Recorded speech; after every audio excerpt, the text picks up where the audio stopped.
Forgotten Soldier, page 425. We're at the coastal town of Mamel.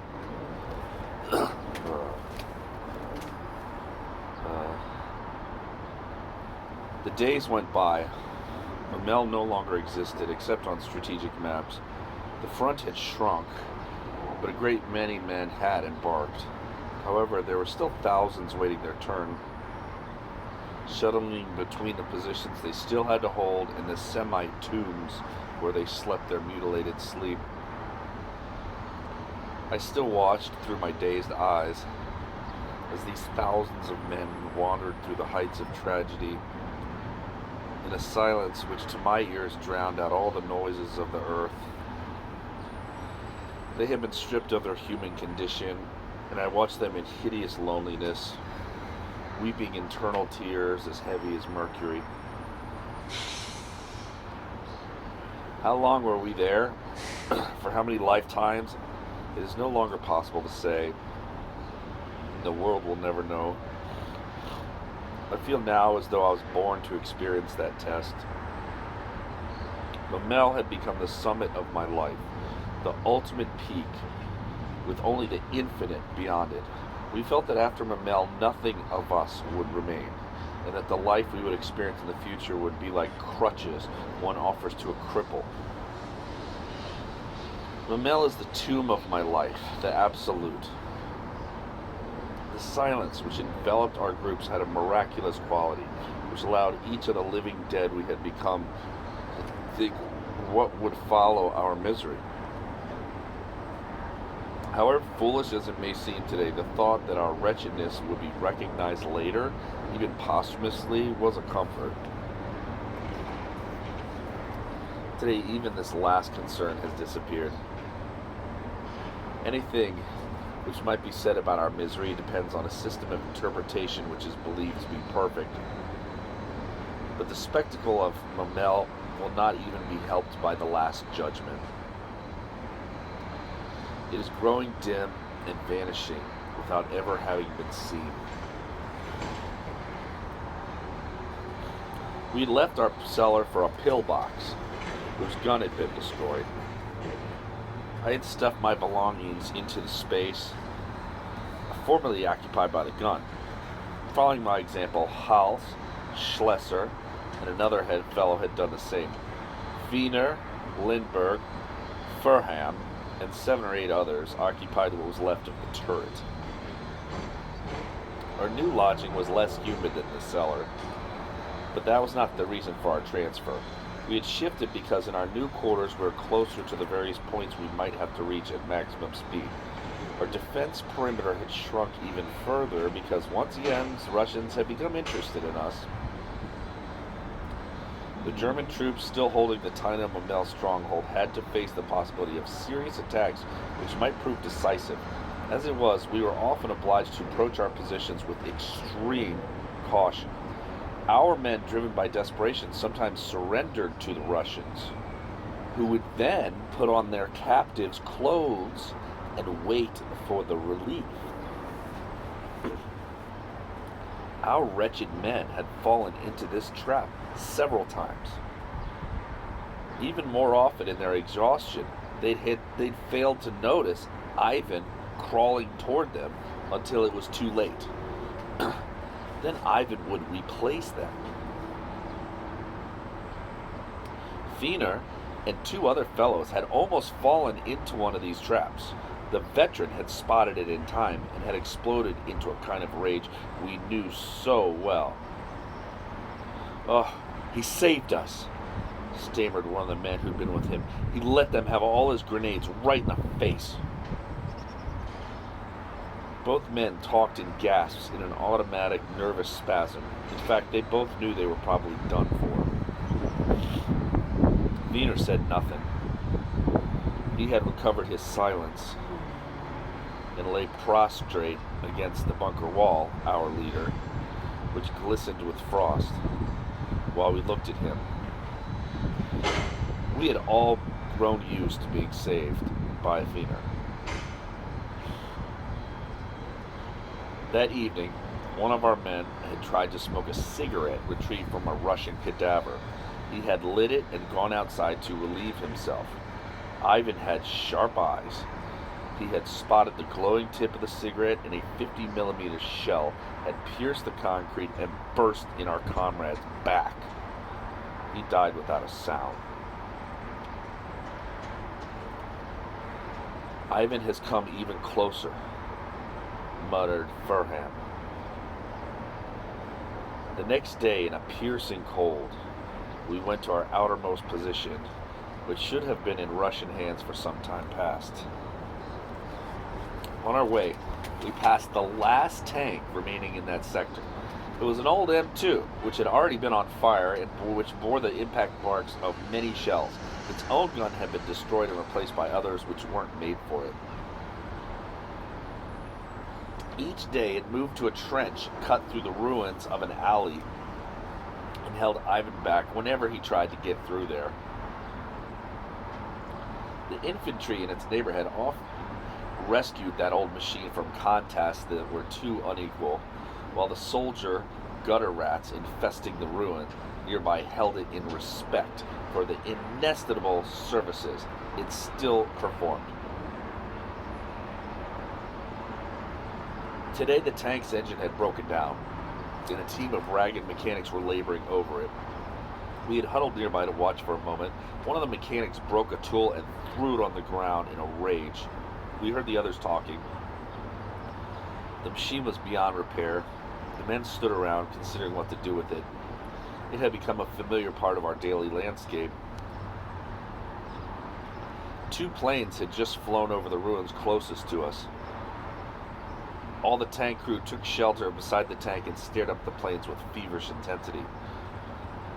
To our surprise, we found ourselves looking at 2 German reconnaissance planes.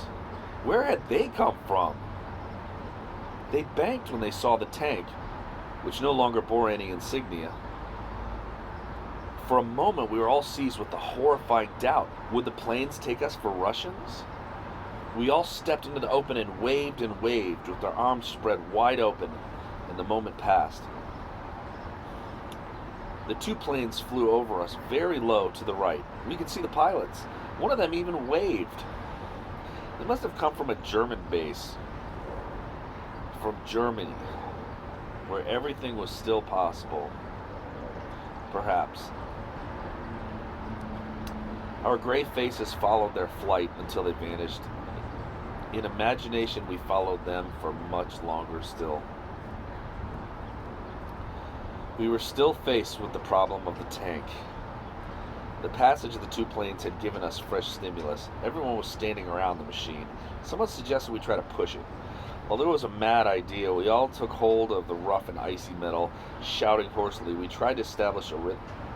There were about 30 of us, hoping to synchronize our efforts. Our boots slipped and crunched against the icy ground, but the tank didn't move. Our emaciated bodies seemed to have lost their strength. The 3 crewmen swore at our impotence, and still the tank didn't move. After a hurried discussion, 2 of the men ran to the rear. We were about to follow them when we heard the sound of an engine. There was also a truck left in Memel, which I hadn't known until that moment. However, it arrived, jolting and backfiring. Before it had quite reached the tank, the men had pressed pieces of wood against its radiator to protect it from the shock. Then it nudged up to the tank, shoving it from the rear. For a moment we thought it was going to stall too. Then with a series of shoves, we managed to start the tank rolling, lifting it from behind and letting it fall several times. I stared at one of the slowly turning rollers. Its motion struck me as the essence of the miracle of Memel in miniature. The truck's engine roared, and our boots crunched against solid ground. The tank rolled forward, and we continued on either side of it without losing our grip. My head was swimming from the effort, but I knew that something was happening in direct response to our will. Perhaps some knowledge is what constitutes joy. The heavy roller, studded with rivets, turned, and my eyes devoured it. It had also rolled across the infinity of the step where part of my life had crumbled away, and it was turning now, just as I was still breathing. Joy is as simple as that. It would die, perhaps within a short distance, as Hulse or I might die, but until death came, it would roll noisily down the slope. I felt very much akin to this huge metal object. In Mamel, anything that moved was still alive. I was still alive. We returned twice more to the position. We would go again the next day if we survived the night. However, that night Ivan was very much awake, raining death onto whatever was left of the town. The ground trembled continuously and the sky was starred with flares. The light was as broad daylight in the flares, reducing the luminous brilliance of the explosion. Our shelter cracked beneath the Russian blows, and as our lungs emptied of air, we sensed the presence of death. Valers, our leader, tried to kill himself. But we pursued him outside and grabbed him by the belt. During the course of this rescue operation, one of the rescuers was killed. Russian tanks had reached the hill to the south of our camp. A soldier who had been in the path of the advance had done their duty before they died. Then a heavy bombardment from the sea had struck the tanks as they slid over the dunes. Several tanks to the south of us went up in flames. The Russians were even forced to retreat a little, fighting as they went. The bombardment from the sea continued. Through the darkness and fog, we could see the luminous discharges of the guns. With daylight, we were able to see the source of our help through heavy curtains of smoke. 2 warships were standing close by the shore. One of them was Prince Kujin. The other one was a ship of the same size. To the desperate defenders of Mamel, they were a source of support which we had never hoped for. The tanks respected their large guns and kept their distance. In the morning, we were supposed to return to the position described above. Overwhelmed by exhaustion, I had managed to sleep fitfully like everyone else. Our sleep under the circumstances had its own peculiarities. We slept while we were wide awake, with our eyes open like extinguished lamps. There was scarcely any difference between our faces and the faces of the dead. When I woke up, I wondered if I would still be able to move. My body felt like dead wood, and I no longer dared look at my arms, which were so emaciated they were like 2 sticks. I felt an intense pain in my chest, as if another battle as fierce as the one outside were raging through my interior. Nonetheless, I had to wrench myself from my torpor. Everyone else looked as strange as I did. I stared at them all at once again, as I stuffed my crumbling teeth with shreds of cotton torn from the hem of my coat. Their faces were as gray as the faces of the dead. One would have said they were dead, or else perhaps that nothing left of Mamel was still alive, which seemed a distinct possibility. We left. The Russians were firing haphazardly now, as if they were just passing the time. A bullet to the left, none to the right. After the night's bombardment, none of it seemed serious. As we drew closer to the front line, the chaos became indescribable.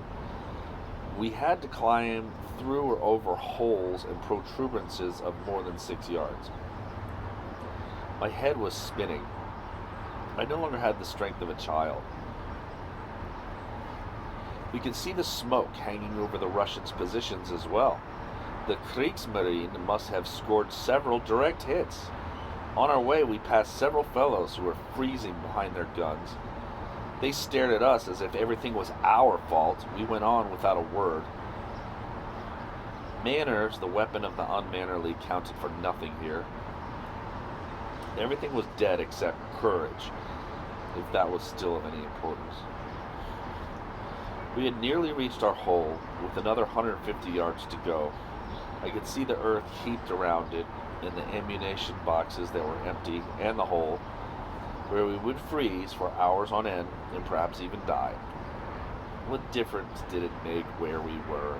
It was just as cold in our bunker.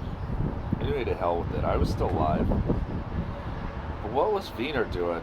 He had stopped. I couldn't understand it, but it was all the same to me. I was so tired.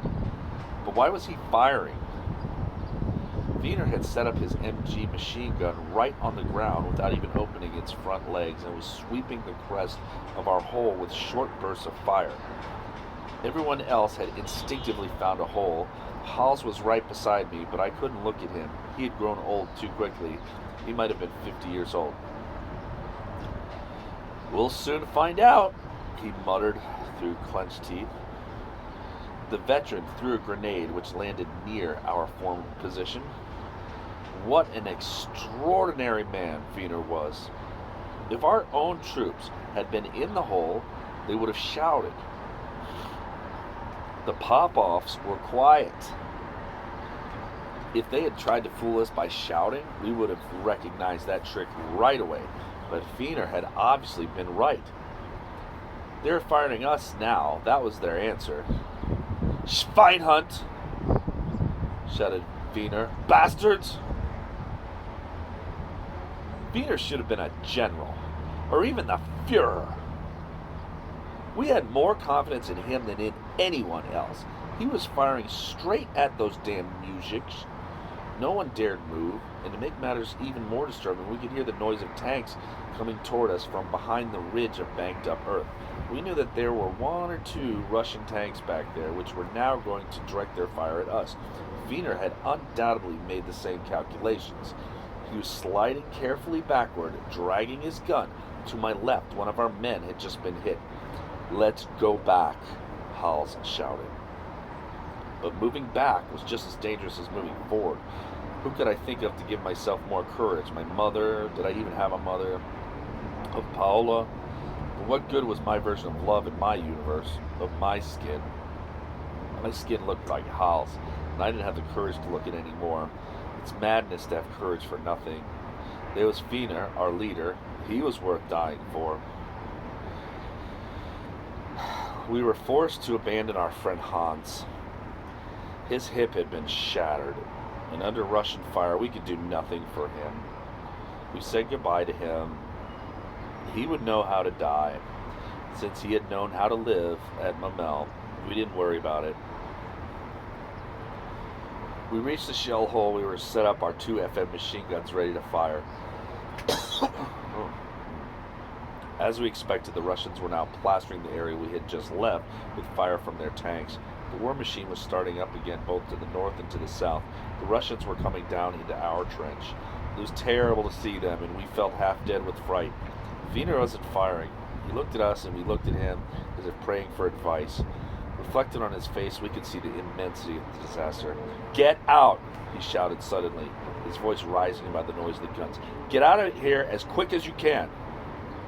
We had already grabbed our things and plunged down to the bottom of the hole. We stopped for a moment and stared at Wiener. "Come on!" shouted Furham. "Shut up, Pastor.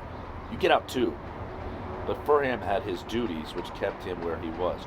"You go on, for the love of God. Clear out and don't worry about me. I've had enough of fighting and retreating." "Wiener! There'll be no room for me after the war, remember?"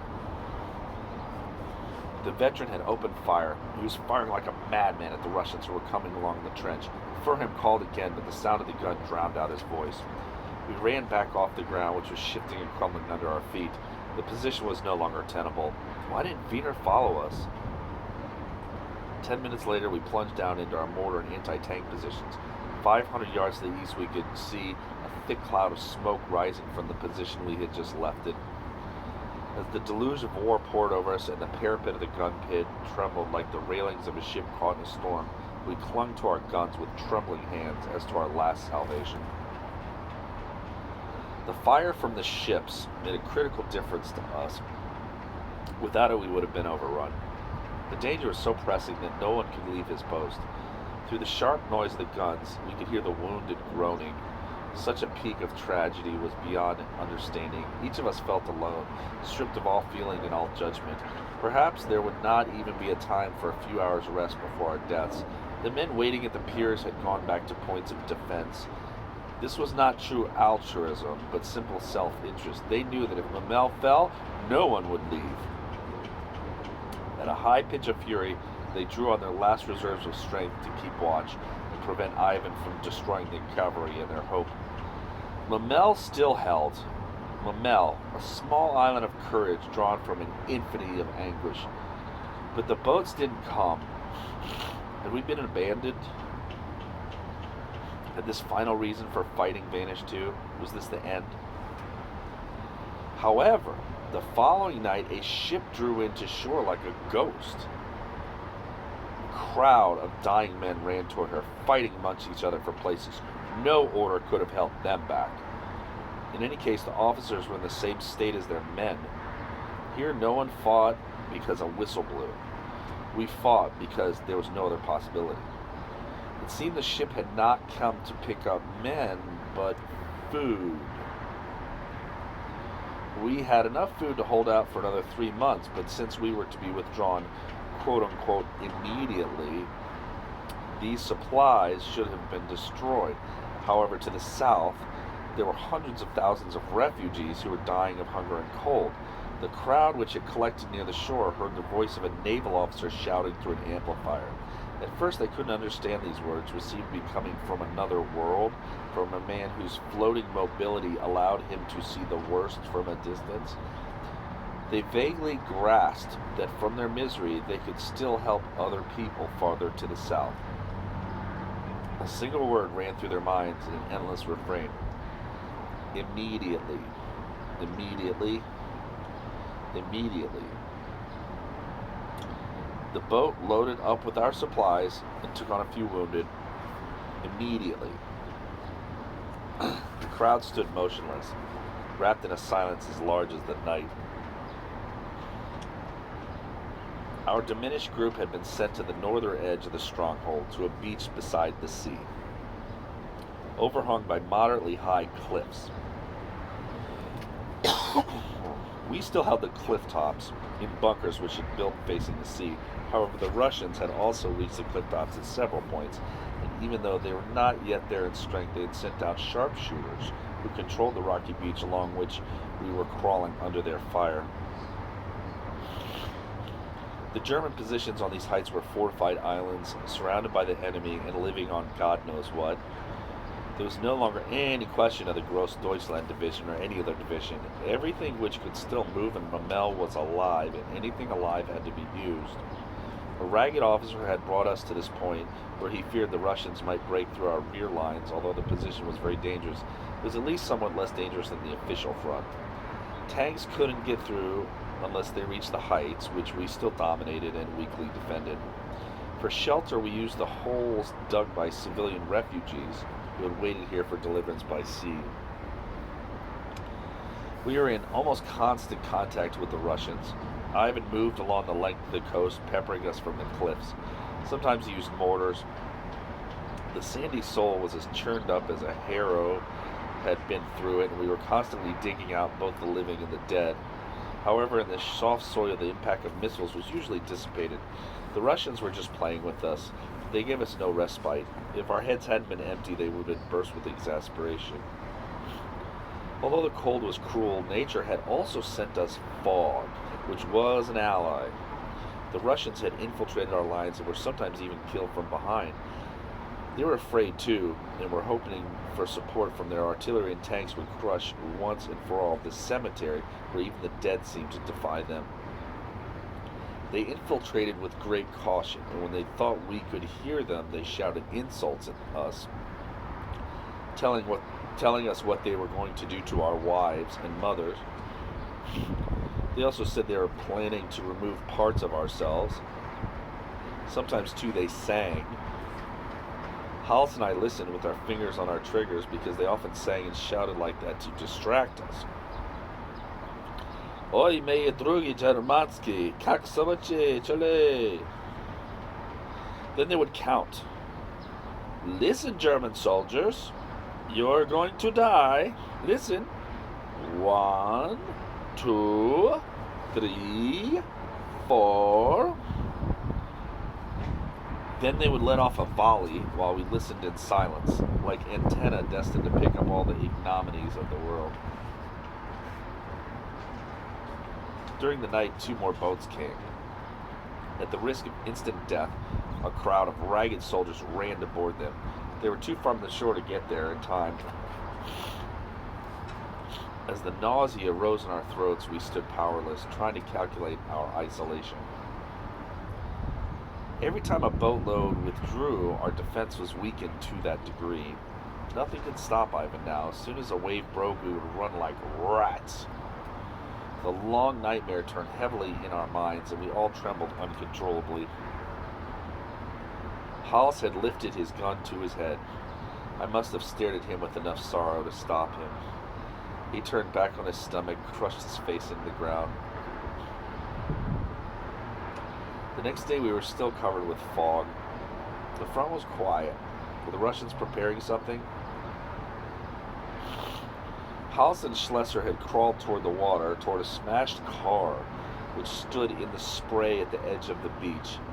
I joined them, taking maximum precaution. Hull spoke in a half-whisper. "You help us, Sajer. We'll get those inner tubes. 3 of them are still good." "You mean to make floats?" "Yes, a raft.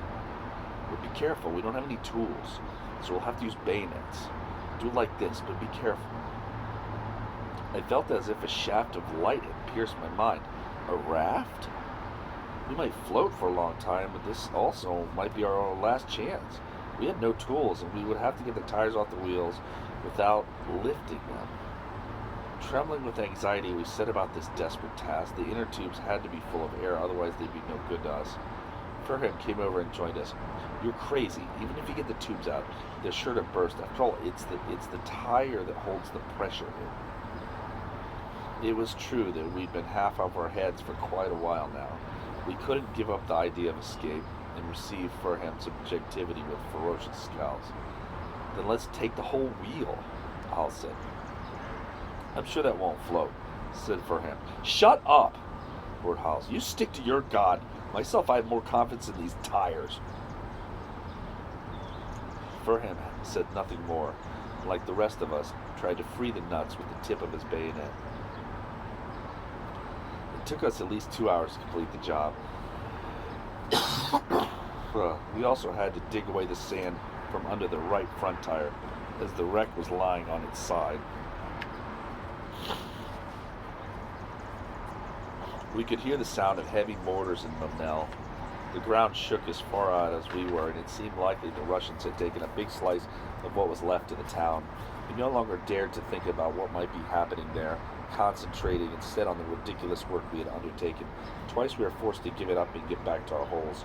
The Russians were infiltrating all along our positions, crawling through the fog almost everywhere. Hals and I clung to each other in our refuge.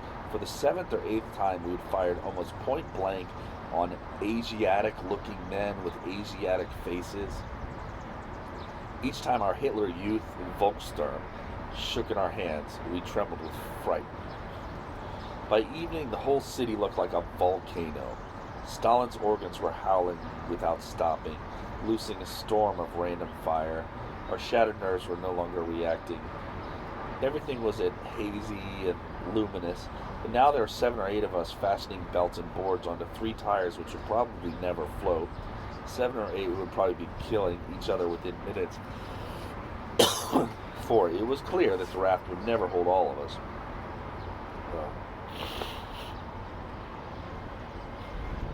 It was ready. Schlesser and Furham pushed it toward the water. We followed, like wolves afraid of missing part of the feast. "Wait a minute, I'll give it a try," said Furham. We all took a step forward. Furham looked at us. We knew that if he went too far, we would kill him. Our silhouettes wavered against the lights which were consuming Memel, and our eyes followed the movement of the raft as it pitched, half submerged, on the dark water which melted into the night fog. As Furham tried to maintain a balance which every physical law made impossible, he must have prayed to the sadistic god who watched him sink. He didn't jump until the water had risen over his belt, as our safety foundered before our eyes. The night passed slowly, lit by huge fires. The beach from which we had stared with enormous eyes shifted from pink to orange. A very young boy from one of the Hitler Youth Volkssturm groups had succumbed to despair. His body remained wedged upright in the midst of our group, most of whom didn't even notice that he had died. Another suddenly stood up and walked off, as if he was hypnotized by the flames in the south, moving toward Memel in a state which was certainly not conscious. We watched him disappear into the brilliant, unreal half-darkness, this young boy. The Russians could have taken us by surprise now. without any attempt on our part to intercept them. The horrified faces of the last soldiers in the armies of the East were fixed with fascination on the apocalypse at Mamel. At daybreak, the fire over the ruins of the town had turned pale yellow, almost white. We were given no orders or coordinates and remained where we were, motionless and almost senseless, lost in the hideous solitude. Toward the middle of the day, Fallers, our leader, said that he was leaving from Mamel. He didn't order us to follow him, but we did. Halfway there, we collapsed on the road. Our strength was gone, and the half mile we had been able to stumble was all we could manage. Somewhere a short distance to the east, they were still fighting. How was it possible that any of our men still survived? A heavy black cloud with a red base lay motionless across the whole horizon, and to the south of the docks there were other fires. Could anyone be still alive at that place? We lay where we were, prostrate and silent, with our eyes fixed on the enormity of the catastrophe. Hours passed. Our lives were running out, and our eyes just had like a strange fixity. No one thought of opening the few cans we had left. We knew that any food would taste too bitter with the taste of Mamel. Once again, darkness covered us, and our motionless group melted into the fog, which lay like a winding sheet over Mamel and stagnated on the sea. Another group of bent men walked slowly by some 10 yards from us. They seemed somehow unreal. Were they German survivors still wandering through this little piece of void which fate still allowed us? Were they Russians? Or were they perhaps a dream? I don't know how long we stayed there. Perhaps for another day and night. No one can be exact about a nightmare. Also, it is a question of no great importance. Some things like Mamel cannot be measured by an ordinary scale. It still needs corroboration to believe that Mamel really happened. It is not the fantasy of a spell of madness. Describing it as I have done still makes me tremble with horror and suffer again, for even the memory is painful to me. The tomb of Mamel, where no one has ever gone to meditate, will receive my recollections as a humble and discreet offering. I make no appeals to humanity and cry for no vengeance. Except for these lines, I remain silent because I've lost my power of discretion. I have also learned in my solitude that there is no power more unalterable than the power of forgiveness. At some point, we became aware of sounds from the sea. Every sound from the sea could still mean life. We stood up and listened. The noise, which was scarcely audible, was muffled and heavy like an idling engine. Then there was sound of voices. At first blurred and incomprehensible, we walked into the water, scarcely aware of its touch. Through two bursts of thunder, we caught some words. Herr Findau! Herr Findau! They were asking about Findau, a city farther to the north. A boat with all its lights out was lost in the fog. The voice kept on calling. It was probably coming through a megaphone. We trembled and shouted as loud as we could with what was left of our strength. Findau! Findau! We had all run into the water like madmen. The first shock received us for a moment. We went on shouting and shouting as the water reached our chests. Some men stumbled and fell and then staggered to their feet again, still shouting. Soon the water was up to our chins. We thought we would pull off all our clothes and swim. Then the vague outline of the boat emerged from the fog, and we shouted again. The boat scraped against the sand and stopped. Half drowned, we went out to meet our salvation. Swimming, floating, sinking, and surfacing again, we reached the side of the boat. We could just make out the men leaning over the side, sailors who were throwing us lines and nets. They were asking us questions, but no one answered. We were all hanging on to anything that was thrown out to us, gasping and imploring.